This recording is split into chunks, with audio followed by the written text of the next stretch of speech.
Flashback. I'm 6 years old, and I have the perfect life. It's my first year playing soccer, and my dad is helping coach my team. I've just started second grade, and nothing could go wrong. Who could have known? In 1 year, my world would be flipped upside down, and I would be tested every day. It all started my third grade year at Ridgefield School. Every day, except for Wednesdays, we got out at 2:50. For 4 years now, I have been getting out at school at 2:50 every day, except for Wednesdays. And every day, my dad would be there to pick me and my sister up because my mom had to work from 8 to 6. Every day, until one day. I remember it pretty clearly because it was the first time I had a taste of what was to come and all the responsibility it brought.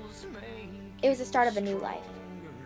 It was 3:30, and still my dad hadn't shown up to pick us up from school. By then, most of the kids were gone, or their parents were showing up, so the yard lady told us to go sit in front of the office and wait. I knew my dad should have been there by now, so I tried calling him over and over, but he never answered. It was now 4:30, an hour and a half later, and teachers were leaving, and me and my sister were still sitting in front of the office. My little sister Courtney, only being in kindergarten, was very impatient and almost crying because she was so hungry. At this point, and let me remind you, I was only in third grade. I thought I was going to have to spend the night at school. I was so scared. Doing the only logical thing I could think of, I told Courtney to run towards the road and start walking, because I didn't want the office ladies to see us. I have never walked home in my life, so I didn't know any of the shortcuts. All I knew was the way we drove to school each morning. Trying to assure this little kindergartner that it was okay that we walked and we wouldn't be in trouble was the hardest thing ever. But after I offered to carry her backpack, she decided maybe it wasn't so bad.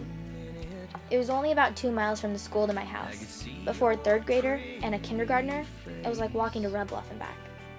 When we finally got home and walked through the door, I was in complete shock. There was my dad, sleeping on our couch. I remember walking over to him and shaking him and saying, "Dad, where were you?" His reply was, "Oh, what time is it?" It was 5:30, and instead of being mad, I was just embarrassed that I had to walk home because my own dad wasn't responsible enough to remember his kids. Fast forward a couple weeks, and the same thing was happening, only this time, I wasn't going to wait till 4:30 to walk. After all the buses and kids had left, me and my sister started walking, and all I hoped for is that no one would see us. I don't know why I was so ashamed of walking home. I guess I just knew it opened up doors for adults to ask why, and I didn't want to have to tell them it was because my dad was too lazy. I swear, if it wasn't for bad luck, I'd have no luck at all, because as soon as we got 100 feet away from the school, a classmate's mom pulled up and asked if we needed a ride.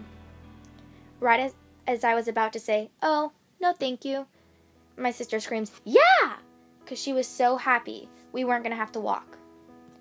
I was so embarrassed and didn't think it could get any worse, but I spoke too soon. When we pulled into my driveway, my friend's mom asked, "So, where's your dad?" I lied and said he was at work, but she knew the truth. His truck was sitting right there in the driveway.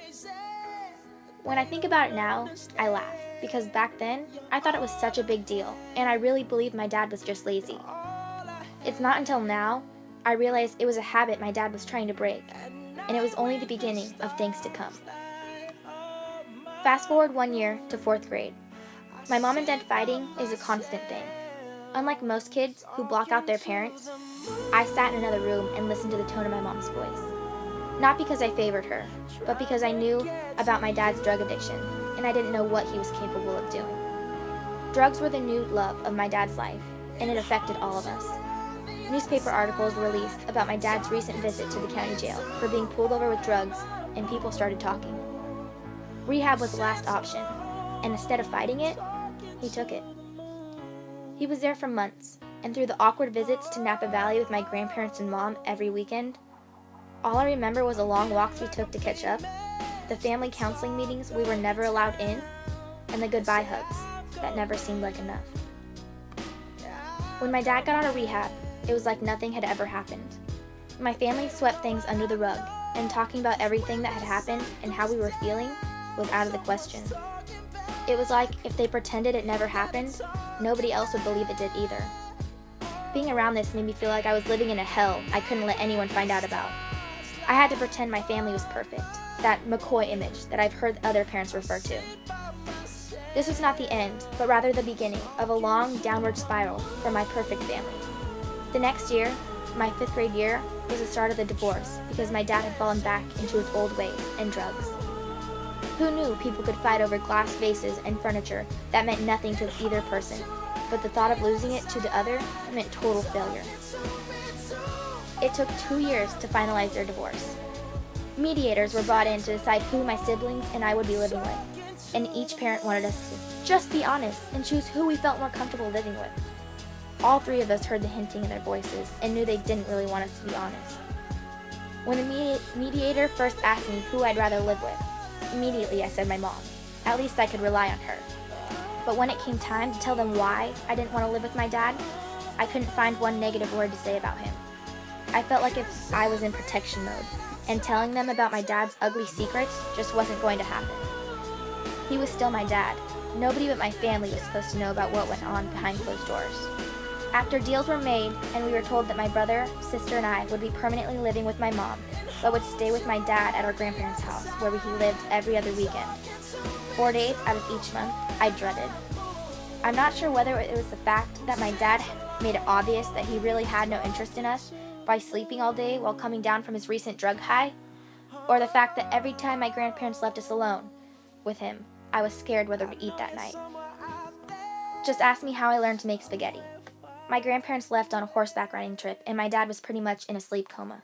After numerous times, I gave up trying to wake him up and started going through cupboards. I found packaged noodles and red pesto sauce and cooked it the best I could. Let's just say we ate spaghetti for every single meal that weekend and the next. Stuffing our bags with food became a normal thing for us. There was actually one point between the numerous times he went to jail where he finally moved out of my grandparents' house and into his own apartment across the street from the high school. My sister, brother, and I all shared a mattress on the floor with a sheet. The only things that consumed the fridge and cupboards were a bag of hot dog buns, a jar of peanut butter and jelly, and 2 cans of refried beans. I tried to mask all the worriedness from my face every time I went there. I was sad that my 37-year-old dad had nothing to eat for himself, let alone us kids. When he asked if I wanted a peanut butter and jelly bun with a half-hearted smile, I said no, because that was all he had to survive on. I didn't eat all that weekend, except for ice cubes. No matter how many times my dad seemed to disappoint me, he was still my dad, and I did my best to make sure he could survive and make things as easy as possible for him, even when I knew another chance was the last thing he needed. When I entered high school, things got harder. My dad was in and out of jail more frequently. Letters with a cell number and a picture was our only communication.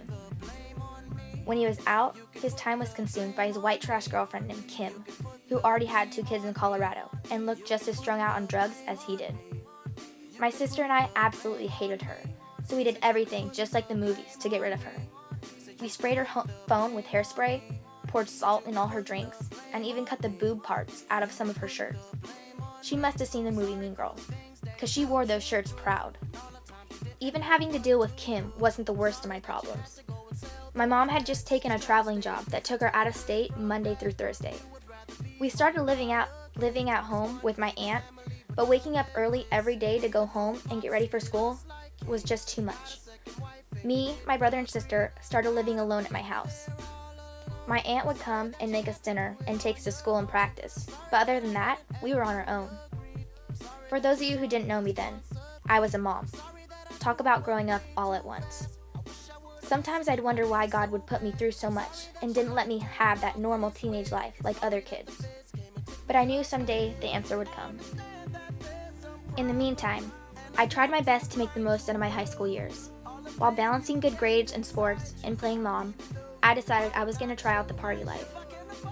It was the end of my sophomore year, and I decided I was going to invite people over for a party after a basketball game. I didn't think anyone would show up, but surprisingly, the whole basketball team showed up to my house. I guess some of their parents didn't appreciate the fact that their kids had lied to them and went to my house, because Monday morning, I got pulled out of drill team and had a chat with my Aunt Corinne, you all know as Miss Madej. Since the day my family found out about my dad's drug addiction, I could tell my family was worried about my future. I was always the rebel, the wild child that had no fear and was always getting in trouble and taking the blame for everyone. I could see it all in their eyes, that look of doubt. When my aunt started talking to me, I knew she was only looking out for me. But for some reason, when she said the words, "We just don't want you to end up like your father," it stuck. It was like a shot to the heart. My own family had the nerve to think I would let myself become the very thing I despised and was embarrassed about. From that day on, almost unconsciously, I tried my hardest to prove to my family I would never make the same mistakes as my dad. Even with the good grades and striving to always be the best at every sport and activity I was involved in, somehow felt like it was never enough. I always felt like I was stuck in the shadows of my dad's past judgments, and it wasn't just my family who viewed me this way. Since the first time my dad made it into the newspapers, adults and other kids looked at me with pity and judgment and would ask, "Oh, what did he do?" I'd tell them, and they'd pretend to be sorry, but I knew all they cared about was the real story. I mean, this is small-town Corning. For so long, I have been viewed in my dad's shadow and have seen him go in and out of jail, promising things would change next time. I lost all hope, and literally hated him for always failing and giving into the drugs. I hated him because he was part of the reason I couldn't go to a high school party like any other kid without getting pulled out of class Monday or threatened to be kicked off drill team.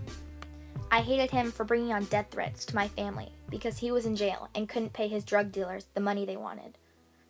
I hated him because every time someone asked me how he was doing, I had to say, "I really don't know." For so long, I hated my dad for a million different reasons.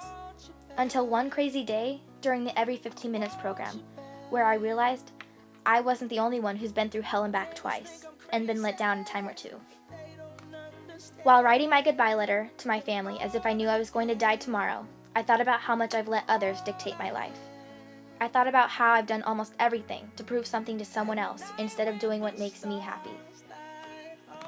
The day I stood up in front of the whole school and read my goodbye letter was the day I forgave my dad for all of his mistakes. I told the whole student body what I had found out just 2 days before, that my dad would not be at my high school graduation on June 7th. Instead, he would be in jail paying for his mistakes. At the time, I thought I would never let him live this down. But that day, in front of the school, I realized I would miss him if he was gone. So I forgave him.